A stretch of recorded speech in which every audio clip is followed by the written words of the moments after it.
ஈஸியான மீன் குழம்பு யார் வேணுனாலும் பண்ணலாம். வாங்க மிக்ஸி ஜார் எடுத்துக்கோங்கப்பா. 2 தக்காளி பழம் போட்டு அரைச்சி வச்சுக்கோங்க. அதை எடுத்து ஒரு பாத்திரத்தில் ஊற்றிக்கோங்க. மல்லித்தூள், மிளகாத்தூள், மஞ்சத்தூள், உப்பு போட்டு புளியை கரைச்சி அளவான புளியை கரைச்சி ஊற்றி அதில் அதை வேறு பாத்திரத்தில் எடுத்து வச்சுக்கோங்க.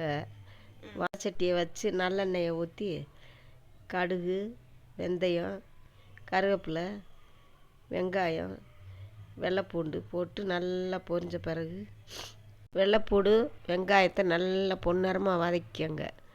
வதக்கிட்டு கலந்து வச்சுருக்கிற மசாலா எடுத்து இன்னும் கொஞ்சம் மல்லித்தூள் பத்தலைன்னா கொஞ்சம் போட்டு கலக்கி அதை வடை சட்டியில் ஊற்றுங்க.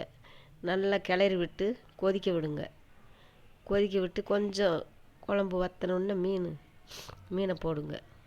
போட்டு நல்லா ஒரு கொஞ்ச நேரத்தில் வேக விட்டு எடுத்து வேறு ஒரு பாத்திரத்தில் ஊற்றிக்கோங்க. ரெடிங்க மீன்.